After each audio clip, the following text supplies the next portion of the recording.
Hey everybody, Mitsuokami here, and 2020 has not been very good for YouTube lately, and I can relate, especially things have been going on as of late.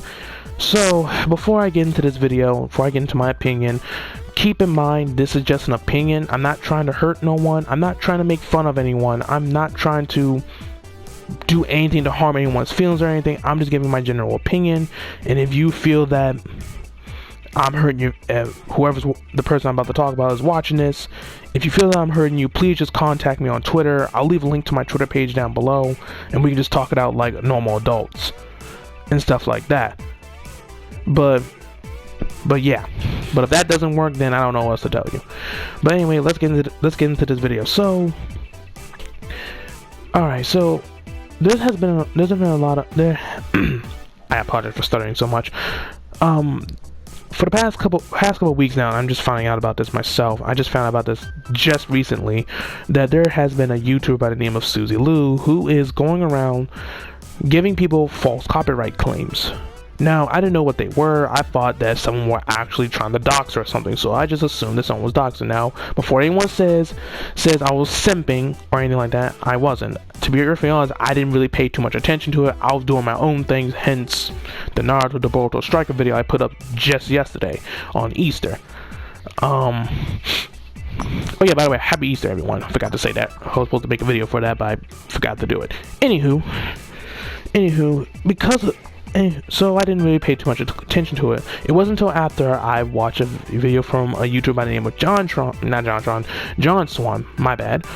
I meant to say John Swan, but when I watched the video from John Swan explaining the situation and pretty much explain the whole situation, how she's false flagging people, giving people false copyright strikes, abusing the copyright system and stuff like that, then I'm like, okay, wow, this lady is really not a good person.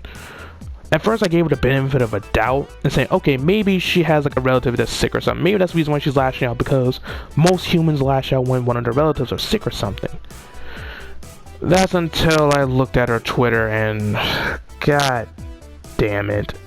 So much for giving her the benefit of the doubt. I'm not going to show it because, one, again, remember, like I said before, she's false copyright claiming people's videos. So if I show anything that belongs to her, I can get my channel completely nuked right about now. So I can't afford to do that. So you're just going to have to take my word for it. If not, I'll link John Swan. Damn it, I meant to say John Swan. I'll link John Swan's video down in the comment section in the description below, so you can get a better understanding why I'm taking these extra precautions on not using her photos or anything from her Twitter or anything like that. So anyway, it's just okay. So I'm gonna say it like this: how she's responding to this, because there are other ways she could have responded to this. And she could just made a response video saying, I'm not doing this. If you don't believe me, then there's really nothing I can say. I'll just keep doing what I'm doing. She could have done it like that. But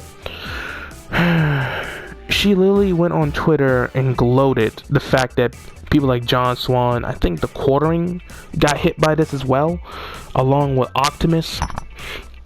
And she was literally gloating that they got copyright strikes on their, or not copyright strike, community guideline strikes.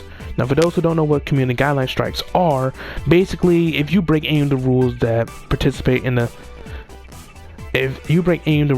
anything to do with like the community guidelines and stuff like that, then they don't just ban you. They don't suspend your account. They 100% ban you from YouTube altogether. They IP ban you. So if you're like using a laptop or a computer, or in my case using a PlayStation 4, they can trace that IP and just ban it from there. And that means I can't use my PlayStation 4 to go on YouTube anymore. I can't use it to log in anymore.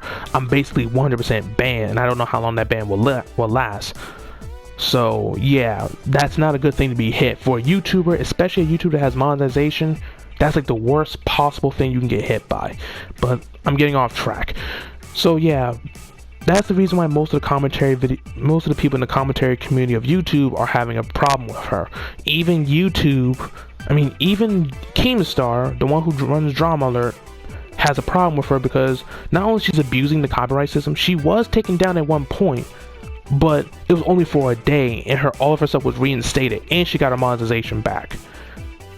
So yeah, you can see why a lot of YouTubers are not very too happy how she broke the rules.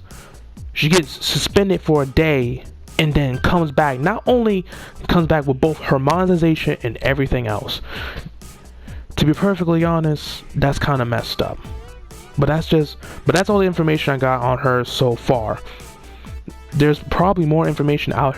There's probably more update versions of what's been going on, but this is just what I heard so far.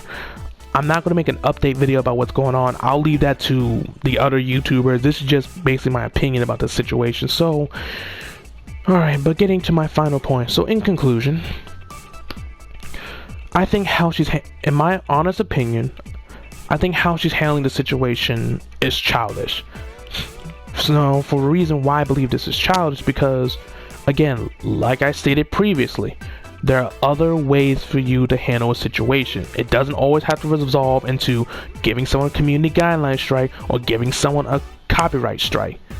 There are other ways to handle a situation that does not involve that type of stuff. You can easily talk to the person. You can easily either talk to the person or try to explain yourself. And that's it. Or better yet, you could have just left it alone. If she's not really guilty, she wouldn't be running around saying on YouTube that, oh, we're making changes, we're doing this, we're doing that. If you're not guilty, then why are you squawking like you are guilty? Because this is an old saying that my mom used to, my mother and my father used to tell me, that the more you squeak and talk about it, the more guilty you sound. And to be perfectly honest, excuse me, I am so sorry, I got a little gas for some reason, but for some reason she prefers to just sit there and gloat. And now I'm just wondering, so yeah, so there is one more part of the information I think I remember. Some of the YouTubers did try to get in contact with YouTube at one point and tell them that Suzy Lu was breaking community guidelines and copyright guidelines. However, YouTube refused to do anything about it. Yep, there it is. But YouTube just choose not to do anything about it. They said that she wasn't breaking any guidelines. She wasn't breaking any rules. But yet, John Swan, The Quartering, and Optimus, they were all breaking rules. Even though John Swan went back and made a completely edited video of this original video he already made and stuff like that. So yeah, but like I said, there are other ways you can handle a situation. So take my advice to anyone who's a starting YouTuber or who wants to become a better YouTuber. Don't do what Suzy Lu do, because that's all that's gonna do is just put you in a world of hurt. And trust and believe me, it's not a fun place to be at. And again, like I said in the beginning of the video, I'm not trying to hurt Suzy Lu. I'm not trying to harass her. I'm not trying to be mean to her. I will say it one more time. So if YouTube's bots the text say, if YouTube says I'm hurting someone, I want to 100% guarantee you that I am not trying to hurt her. I'm just simply giving my opinion about the situation. So this is not but that's all I have to say about it. But before I go, I want to hear your thoughts. Do you think that Suzy Lu was in the right, or you think she was in the wrong? Leave your thoughts in the comment section down below, and be sure to like, comment, subscribe, and don't forget to hit that notification bell so you won't miss out any of the future content I have in store. And I will see you guys in the next video. See ya.